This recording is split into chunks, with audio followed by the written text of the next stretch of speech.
Welcome on Gen Z code. आप सभी का स्वागत है हमारी HTML की इस सीरीज में। आज हम देखने वाले हैं टेक्स्ट फॉर्मेशन टैग, वो टैग जिनकी मदद से हम अपने वेब पेजेस पे टेक्स्ट को क्रिएट करते हैं और इसके अंदर मल्टीपल टैग्स आते हैं, तो एक एक करके हम सभी को अच्छे से देखने वाले हैं। तो सबसे पहले आपको अपने सिस्टम में VS कोड को ओपन कर लेना है। उसके बाद आप एक नॉर्मल सी फाइल बना सकते हैं। मैं यहाँ पे index.html फाइल बना लेता हूँ। फिर आपको वाइलरप्लेट लिखना होगा, जिसके बारे में मैंने पिछली वीडियो में फुल डिटेल्स में बता दी थी। ये हो गया हमारा बॉयलर प्लेट और ये है हमारा बॉडी का सेक्शन जिसमें हम अपना कोड लिखने वाले हैं। तो चलिए देखते हैं अपना पहला टैग। हमारा पहला जो टैग होता है वो होता है हेडिंग टैग। हेडिंग टैग के यूज नॉर्मली अपने पेज पर हेडिंग्स को एलोकेट करने के लिए किया जाता है। इसका साइज नॉर्मली टेक्स्ट के साइज से थोड़ा बड़ा होता है और इसका फ़ॉन्ट मोटा होता है। तो चलिए इसको VS कोड में लिखते हैं। मैं आपको बता दूं कि इसे 6 तरह से लिखे जाते हैं, जो कि H1 से लेके H6 तक होते हैं और इसमें सबसे बड़ा H1 होता है और वहीं सबसे छोटा H6 होता है। ये रहा हमारा VS कोड। सबसे पहले मैं आपको इसे रन करके दिखाता हूँ कि हमें कैसा आउटपुट दिखाई देता है। तो हमारा पेज बिल्कुल सादा दिखाई देगा क्योंकि हमने अपने बॉडी सेक्शन में कुछ नहीं लिखा, जिसकी वजह से हमारा पेज बिल्कुल खाली है। तो हम अपना हेडिंग टैग लिखते हैं। जब आप H क्लिक करेंगे तो आपके सामने सभी हेडिंग टैग के सजेशन आ जाएंगे, जो कि H1 से लेकर H6 तक हैं। तो मैं H1 को प्रेस करता हूँ। दिस इज हेडिंग टैग और मैं यदि इसका आउटपुट देखूं तो देख सकते हैं दिस इज हेडिंग टैग, जो काफ़ी बड़ा और इसका फ़ॉन्ट नॉर्मल फ़ॉन्ट के मुकाबले थोड़ा बोल्ड दिखाई दे रहा है। इसीलिए हेडिंग टैग का यूज आपको अपने पेज पर हेडिंग्स को एलोकेट करने के लिए किया जाता है। अब हम देखते हैं हेडिंग के 6 टैग।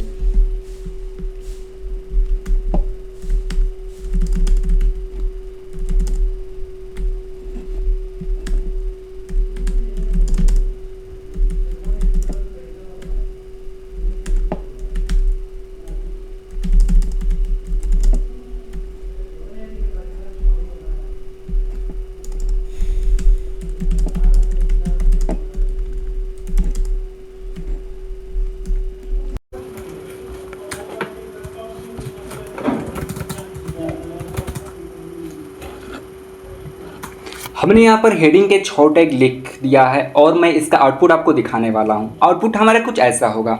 अब आप इसे देखकर आसानी से समझ सकते हैं कि H1 टैग सबसे बड़ा और उसका फ़ॉन्ट बाकी के मुकाबले काफ़ी ज़्यादा बोल्ड होता है, वहीं जो H6 है उसका फ़ॉन्ट छोटा होता है। इसीलिए आपको H1 टैग्स को अपने नीड के अकॉर्डिंग यूज करना है। तो चलिए देखते हैं फिर अपना अगला नेक्स्ट टैग।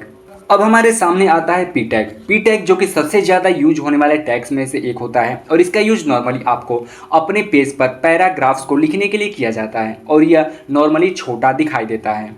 यदि मैं P लिखकर इंटर क्लिक करूं तो आपके सामने P टैग आ जाएगा और मैं लिखूं दिस इज पैरा टैग और यदि मैं इसका आउटपुट दिखाऊं तो आपके सामने ये पैरा टैग यानी P टैग आ चुका है। इसका साइज नॉर्मल फॉन्ट का साइज है, जो कि आप वेब पेजेस पे देखते हैं और इसका यूज आपको अपने पेज पर पैराग्राफ्स को लिखने में किया जाता है। यदि मैं इसका साइज थोड़ा बढ़ा दूं यानी टेक्स्ट की संख्या ज़्यादा कर दूं तो एक लोरेम प्रॉपर्टी होती है LOREM।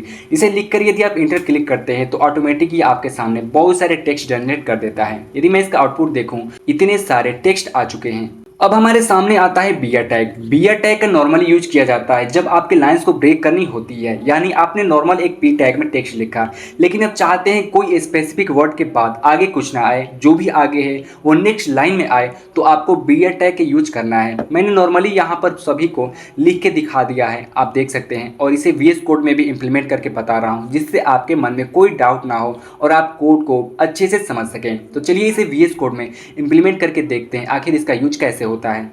सबसे पहले मैं इसे हटा देता हूं और P लिखकर इंटर क्लिक करता हूं और इसमें मैं लिखता हूं this is para tag and this is BR tag.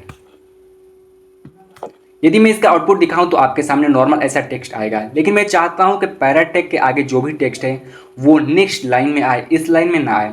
तो हम इसको करने के लिए BR टैग का यूज करेंगे और यहाँ पर नॉर्मली से मैं BR लिखकर इंटर क्लिक करता हूं तो BR टैग यहाँ पे जनरेट हो चुका है। अब आप इसका आउटपुट यदि देखेंगे तो आप देखेंगे दिस इज पैरा टैग और उसके बाद जितने भी टेक्स्ट हैं वो सब नेक्स्ट लाइन में आ रहे हैं। यानी BR टैग का यूज आपको अपनी लाइंस को ब्रेक करने के लिए किया जाता है और यदि आप चाहते हैं इन दोनों लाइन के बीच स्पेस हो जाए, यानी एक और लाइन ब्रेक हो जाए तो डबल बी आर लिख सकते हैं, ट्रिपल बी आर लिख सकते हैं। अब आप यदि इसका आउटपुट देखेंगे तो बहुत सारा गैप आ चुका है आपको दोनों लाइंस के बीच में, यानी बी आर टैग का यूज नॉर्मली लाइंस को ब्रेक करने के लिए किया जाता है या फिर लाइंस के बीच स्पेस को जनरेट करने के लिए आप कर सकते हैं।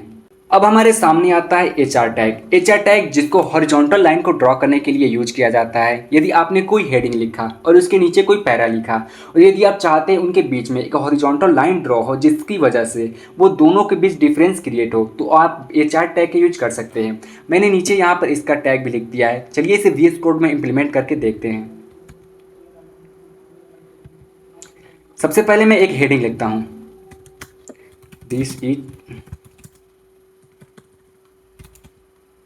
This is heading. उसके बाद मैं एक पी टिक लिखकर इसमें लोरेम कीवर्ड यूज करता हूँ।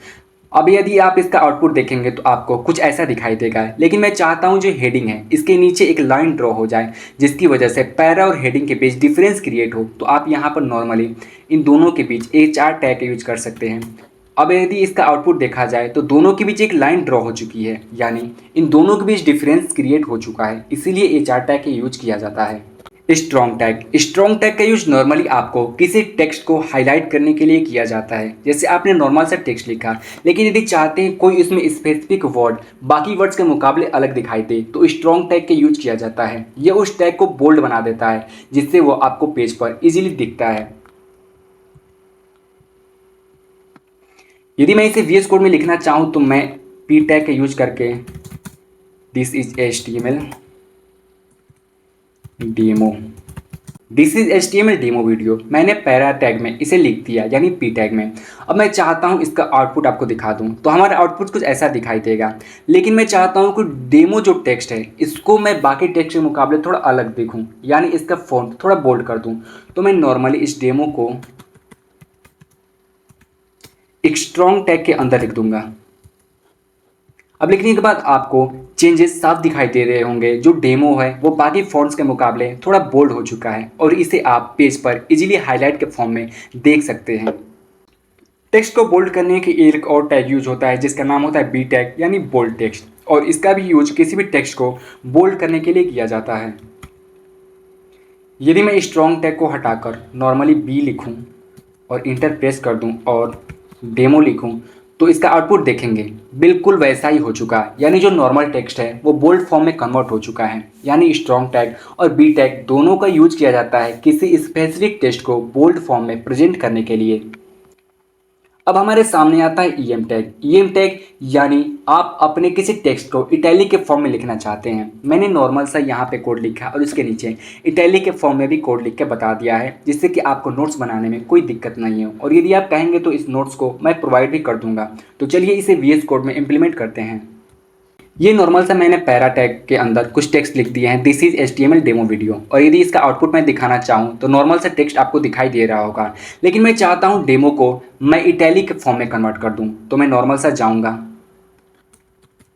ईएम इंटर और उसके बाद डेमो, यानी ईएम टैग के अंदर मैं डेमो लिख देता हूँ और इसका आउटपुट यदि आप देखेंगे तो डेमो अब पहले के मुकाबले एंगल थोड़ा चेंज हो चुका है और इसीलिए यूज किया जाता है ईएम टैग यानी टेक्स्ट को इटैलिक के फॉर्म में कन्वर्ट करने के लिए। अब हम देखने वाले हैं आई टैग। इसको भी इटैलिक फॉर्म में टेक्स्ट को कन्वर्ट करने के लिए यूज किया जाता है जैसे ईएम टैग को किया जाता है।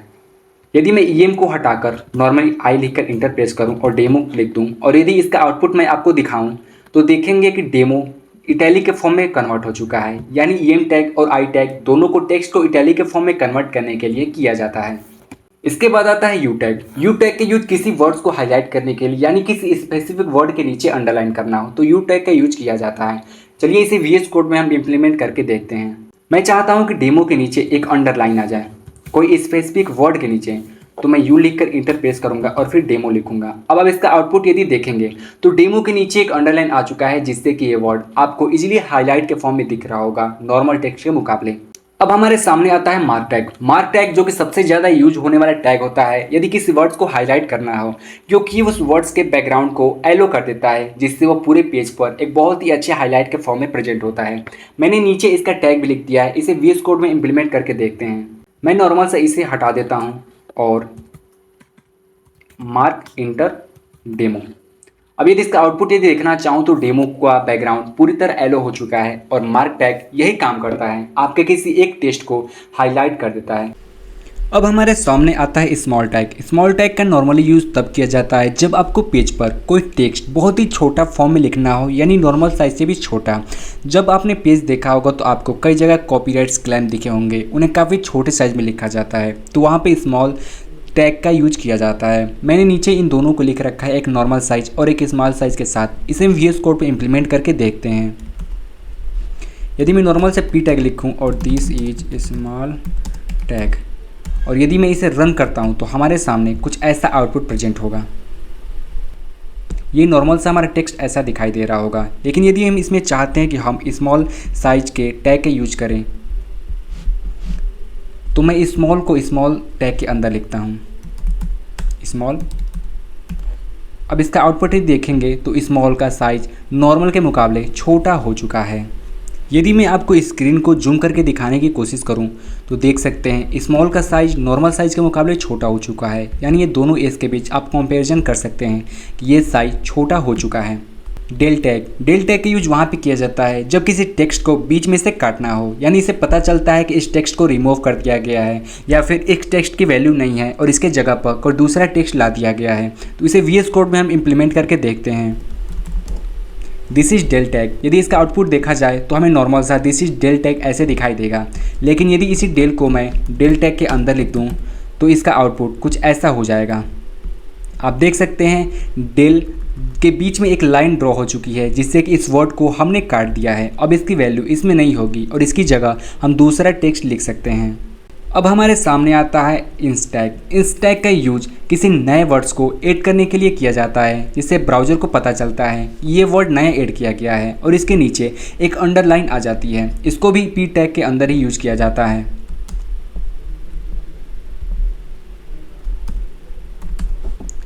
दिस इज इंस टैग इन HTML। यदि मैं टैग को लिखूं इंस टैग और इधर आउटपुट यदि देखा जाए तो देख सकते हैं टैग के नीचे एक छोटी सी अंडरलाइन आ चुकी है, यानी इसे कर सकते हैं इस टैग की जगह आप उस अंडरलाइन टैग का यूज कर सकते हैं। लेकिन इस टैग का यूज करने का मतलब होता है कि आपको पता चलता है कि यहाँ पर कोई नया वर्ड ऐड किया गया है। अब हम देखने वाले हैं सॉफ्ट टैग। मैं आपको बता दूं सॉफ्ट टैग यूज वहाँ पे किया जाता है जैसे आपको कोई केमिस्ट्री में फॉर्मूले के नीचे H2O लिखना है, जैसे यहाँ पर मैंने दिखाया है। H2O लिखने की कोशिश करेंगे जैसे H2O, और यदि आउटपुट इसका देखेंगे तो आपको नॉर्मल टेक्स्ट की तरह प्रेजेंट होगा। यहाँ पर मैं आपको जूम करके दिखा देता हूँ, नॉर्मल टेक्स्ट की तरह यहाँ पर प्रेजेंट होगा। यदि मैं इसको कैपिटल लेटर में लिखूँ H2O और इसका आउटपुट यदि देखा जाए तो आपको नॉर्मल ऐसा दिखाई देगा, जबकि केमिस्ट्री के फॉर्मूले में आपको 2 को नीचे लिखना होता है H2O। जैसे मैं लिख सकता हूँ H sub 2 और बाद में मैं O लिख देता हूँ यहाँ पर। अब इसका यदि आउटपुट देखा जाए तो आप देख सकते हैं H2O हमारा फॉर्मूला बन चुका है। इसीलिए सॉफ्ट टैग का यूज किसी टेक्स्ट को नीचे स्मॉल फॉर्म में लिखने के लिए किया जाता है। और ठीक इसके उल्टा हमारा पास एक सुपर टैग होता है SUP, ये सब यानी नीचे लिखने के लिए किया जाता है। वहीं SUP यानी सुपर, इसको ऊपर लिखने के लिए किया जाता है। यदि मैं SUP कर दूं और इंटर प्रेस कर दूं और इसमें लिख दूं 2, तो अब इसका आउटपुट देखेंगे तो H2O O जो है, अब यदि आप इसका आउटपुट देखेंगे तो हमारा 2 जो है वो ऊपर चला गया है। इसका यूज़ नॉर्मली तब किया जाता है जब आपको स्क्वायर के फॉर्म में टेक्स्ट शो लिखना होता है। जैसे मैं यदि कर दूं 2 सुपर 2 इक्वल टू 4, अब इसका यदि आउटपुट देखेंगे तो आपको 2 का स्क्वायर इक्वल टू 4 आसानी से देखने को मिल सकता है। इसीलिए सब और सुपर टैग का यूज इसीलिए किया जाता है। अब हमारे सामने आता है पी टैग। पी टैग का यूज़ जनरली तब किया जाता है जब आपको कई लाइंस में अपने टेक्स्ट को लिखना होता है। जब आप पी टैग में टेक्स्ट को लिखते हैं तो यदि आप उसमें गैप दें या ना दें, वो अपना पूरा स्पेस लेता है, लाइन ब्रेक नहीं करता। आप BR टैग से लाइन को ब्रेक करते हैं, लेकिन पी टैग एग्जैक्ट वैसे ही आपका आउटपुट देता है जैसे आपने अपने टेक्स्ट को लिखा है। तो चलिए इसे VS कोड पे इम्प्लीमेंट करके देखते हैं। मैं इसे मिटा देता हूँ और P लिखता हूँ। This is pre tag